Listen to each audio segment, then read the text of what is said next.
দেখুন, যে দুর্নীতি নিয়ে আজ এত হইচই হচ্ছে, এটাও বলতে হবে এই দুর্নীতিকে কিন্তু দিনের পর দিন মদদ দিয়ে গেছেন রাজনীতিবিদরা। আরও স্পেসিফিক্যালি বললে এ রাজ্যের কাণ্ডারিরা। কটা উদাহরণ চাই।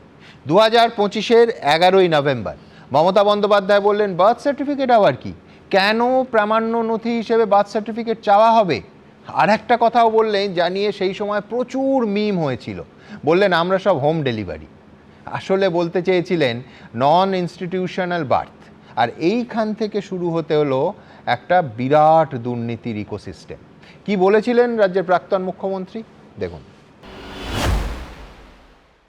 আমাদের সময় আমরা ছিলাম হোম ডেলিভারি। আর যদি আমায় কেউ বলে তুমি গ্রামে সার্টিফিকেট নিয়ে এসো বাবা মার, তোমার আমি পারবো না, যেটা চলে আসছে সেটাকেই আপনাকে মেনে নিতে হবে। ব্যাস, দুর্নীতিগ্রস্ত সরকারি কর্মচারীরা বুঝে গেলেন কি করতে হবে। প্রথমে গ্রেফতার হলো সাহেবনগর পঞ্চায়েতের এক কর্মী, যিনি 2018 থেকে এই ভুয়ো সার্টিফিকেট ইস্যু করছিলেন। যাদের জালিয়াতি করে সার্টিফিকেট দিচ্ছিলেন তাদের বেশিরভাগকে দেখানো হচ্ছিল নন ইনস্টিটিউশনাল বার্থ বলে, মানে প্রাক্তন মুখ্যমন্ত্রী মমতা বন্দ্যোপাধ্যায়ের ভাষায় হোম ডেলিভারি। গত কয়েক বছর ধরে এই নিয়ে বিশেষ প্রতিবেদনের একটার পর একটা সিরিজ করেছি আমরা। এই অনুষ্ঠানেই দেখিয়েছি কিভাবে ব্যাকডেটে সার্টিফিকেট ইস্যু করা হতো এই রাজ্যে, এবং রাজনীতিবিদদের পাশাপাশি এক শ্রেণীর সরকারি কর্মচারীও এই চুরিতে যুক্ত ছিলেন। আপনাদের মনে থাকবে, মুর্শিদাবাদের খড়গ্রামের বিএমওএইচ এই ধরনের একজন অভিযোগে তাকে ছুটিতে পাঠানো হয়, এফআইআর হয়, সিআইডি তদন্ত শুরু হয়। আবার আসল প্রশ্নে এইবার আসবো। কেউ জানে না যে কতজন বাংলাদেশি অনুপ্রবেশকারী এই জাল বার্থ সার্টিফিকেটের হাত ধরে আমাদের দেশের ভোটার তালিকায় ঢুকে পড়েছে এবং যাবতীয় সরকারি সুযোগ সুবিধা নিয়ে যাচ্ছে আমার আপনার করের টাকায়। বিশ্বনাথ, কি মনে হয়? সুমনদা, পুরো বিষয়টায় প্রশাসক হিসাবে মমতা বন্দ্যোপাধ্যায় যখন বার্তা দিয়েছেন যে আমাদের সব হোম ডেলিভারি বার্থ সার্টিফিকেট যারা ইস্যু করেন, তখনই তারা বুঝে গেছেন যে আমার রাজনৈতিক প্রশাসক কি বলতে চাইছেন। ফলে এসআইআর পর্বে ঢালাও সার্টিফিকেট পুরসভাগুলো দিয়েছে, পঞ্চায়েতগুলো দিয়েছে, কলকাতা কর্পোরেশন তো প্রায় এমন লাইন লাগিয়ে দিয়েছিল ভাবা যায় না। বিমলদার সাথে একটা ব্যাপারে আমি ভিন্ন মত পোষণ করি। ওই হেল্প ডেস্ককে কিন্তু মনে রাখবেন, এমনি এনে চেয়েছে আর দিয়ে দিয়েছে তা নয়, ওখানেও কাঞ্চন মূল্যের বিনিময়ে হয়েছে, টাকার বিনিময়ে হয়েছে।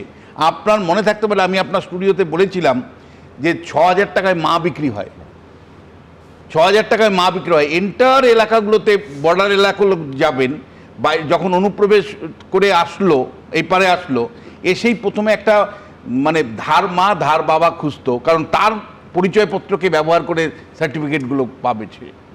ফলে এইটা ইনস্টিটিউশনাল ফর্মে গিয়েছিল।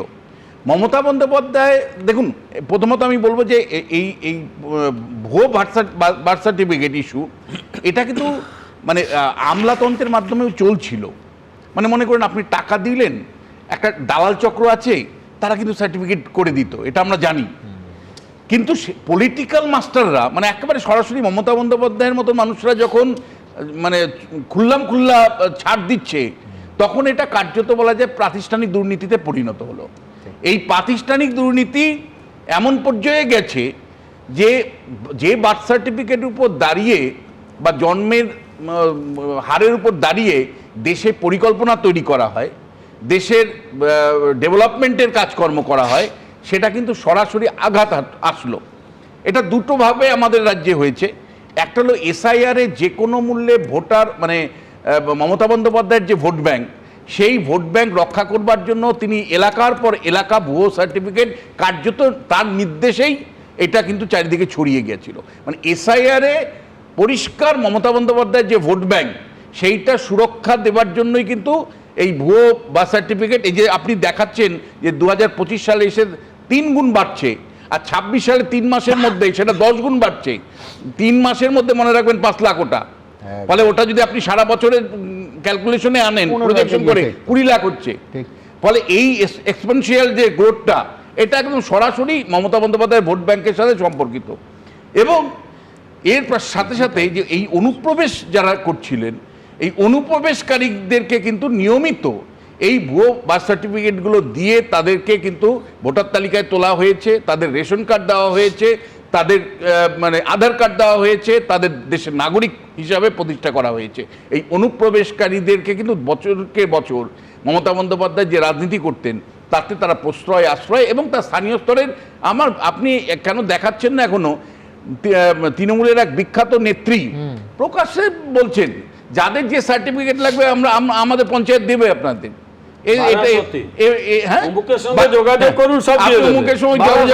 আমরা প্রায় এই ধরনের বক্তব্য শুনতাম। কিন্তু সুমন, আমি যেটা বলতে চাই আপনাকে, যে পুলিশ আজকে সারা রাজ্য জুড়ে বার্থ সার্টিফিকেট জাল কিনা খুঁজে বার করছে, সেই পুলিশের নাকের ডগাই তো জাল সার্টিফিকেট হয়েছে। তার মানে কোনো একটা জায়গায় ইনস্টিটিউশন কিন্তু প্রশ্ন আছে, কোনো একটা জায়গায় লিডারশিপের প্রশ্ন আছে। আমি প্রশংসা করছি মুখ্যমন্ত্রীকে। আমার মনে আছে এসআইআর পর্বে যখন তৃণমূল কার্যত তার মানে জাল ভোট মানে বার্থ সার্টিফিকেট ছড়িয়ে দিচ্ছিল, তখন শুভেন্দু অধিকারী দাঁড়িয়ে বলছিল যে আমরা ক্ষমতায় আসলে কোথা থেকে জাল সার্টিফিকেটগুলো তৈরি হচ্ছে, কিভাবে তৈরি হচ্ছে তা তদন্ত করব এবং শাস্তির ব্যবস্থা করব। থ্যাঙ্কস টু মুখ্যমন্ত্রীকে যে তিনি তার অন্ততপক্ষে যে কথা দিয়েছিলেন সেই কথা তিনি রক্ষা করেছেন।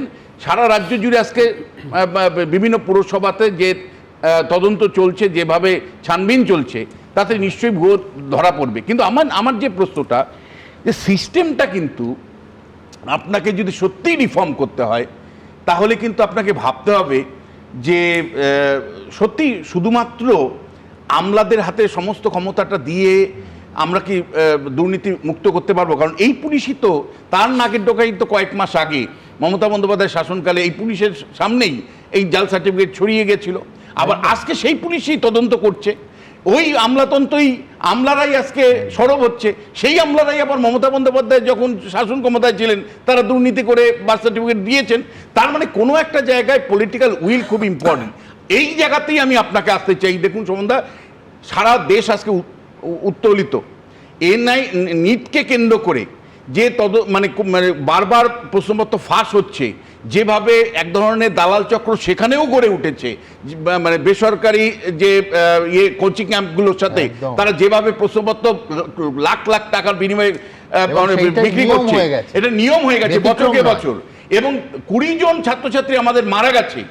আমার প্রশ্ন হচ্ছে যে সেই জায়গাতে মানে নরেন্দ্র মোদী, অমিত শাহরা তারা কেন প্রাতিষ্ঠানিক এই দুর্নীতিটাকে দমন করতে পারছেন না এবং তারা রেসপন্স করছেন না কেন? আমার প্রথম প্রশ্ন, তারা কেন দিনের পর দিন চুপ করে থাকলেন? 22 দিন সোনম ওয়াংচুর যখন করলেন, অনশন থাকলেন, তারপরে যখন জনমত বিপুল পরিমাণে আসলো, তারপরে এখন তারা বলছেন আলোচনা করব, তারপরে ওনারা বলছেন যে লোকসভাতে আলোচনা করব, রাজ্যসভায় আলোচনা করব এবং নেতাদের সাথে কথা বলছেন। আমার প্রশ্ন, একটা সরকার কেন অ্যাকাউন্টেবল হবে না? একটা সরকার এতদিন পরে কেন রেসপন্স করবে? এতদিন পরে তো প্রধানমন্ত্রী বলছেন ফাস্ট ট্র্যাক করব, ফাস্ট ট্র্যাকের মাধ্যমে বিচার করব। আমার প্রশ্ন হচ্ছে, গতবার যখন হয়েছিল এই নিট দুর্নীতি তখনই তো প্রধানমন্ত্রীর ফুল প্রুফে যাওয়া উচিত ছিল। আজকে সেই কারণে আমি বলছি যে শেষ পর্যন্ত কিন্তু মানে গণতন্ত্রে মানে বিরোধী রাজনৈতিক দল ভীষণ ইম্পর্টেন্ট। আমি বারবার যে প্রশ্নটা আপনার স্টুডিওতে বলি, যে দেশের কনটেক্সটে হোক, সেটা রাজ্যের কনটেক্সটে হোক, একটা বিরোধী যদি শক্তিশালী দল না থাকে এবং তাদের পাবলিক ইন্টারেস্টে যদি তারা প্রশ্ন না তোলেন, বারবার তাদের তুলতে হবে, সরকার তাতে অসন্তুষ্ট হবে, কিন্তু তারপরেও সরকারকে বারবার আয়নাটা দেখাতে হবে। নরেন্দ্র মোদীকেও আয়না দেখাতে হচ্ছে যে আপনি এর আগের বছর দুর্নীতি থাকা সত্ত্বেও নিটে আপনি কেন ব্যবস্থা তখন নেননি? আজকে জনগণের চাপে পড়ে আপনি ফাস্ট ট্র্যাক কোর্টের কথা বলছেন, সেদিন আপনি কেন বলেননি? তাহলে তো এতগুলো 22-20টা ছেলে মেয়ে প্রাণ বেঁচে যেত। আজকে আপনি ককরোচ জনতা পার্টির সাথে আলোচনায় বসছেন, ব্যাকডোর আলোচনায় বসছেন, নাড্ডাকে সামনে রেখে আলোচনায় বসছেন, কেন এতদিন বসেননি? কেন? গণতন্ত্র তো অ্যাকাউন্টেবিলিটি দাবি করে, গণতন্ত্র তো দাবি করে। একদম বিরোধীদের কথা বলেন, বিরোধীদের এই রাজনীতি করার এখন যেটা বিজেপি অভিযোগ করছে, অবকাশটাই হতো না যদি ছাত্রদের কথা শুনে। আরেকটা ভাবুন, নিটের মতন পরীক্ষা, সেখানে যে ধরনের মেধা সম্পন্ন ছাত্ররা পরীক্ষা দেন, তাদেরকে বঞ্চিত করে যেভাবে প্রশ্নপত্র লিক হচ্ছে, প্রশ্নটা হচ্ছে নরেন্দ্র মোদী, অমিত শাহরাই তো জাতি গঠনের কথা বলেন, তাহলে জাতি গঠনের প্রশ্নে এই ছাত্রছাত্রীদের ভূমিকা বিরাট। এই ছাত্রছাত্রীরা যখন দাবি তোলেন তখন তাদেরকে অ্যান্টি সোশ্যাল বলা হচ্ছে, তাদেরকে অ্যান্টি ন্যাশনাল বলে দেওয়া হচ্ছে, দাগিয়ে দেওয়া হচ্ছে। এটা কি ধরনের রাজনীতি? যে মানে নিটের প্রশ্ন রক্ষা করতে পারবেন না আপনারা, ছাত্রছাত্রীরা মানে আত্মহত্যা করতে বাধ্য হচ্ছে, দুর্নীতি সিবিএসসি তে প্রতি বছর ধরা পড়ছে সিবিএসসি দুর্নীতি, তারা যখন প্রশ্ন তুলছেন সঙ্গে সঙ্গে তাদেরকে anti social, anti national. ABP Ananda, এগিয়ে থাকে, এগিয়ে রাখে।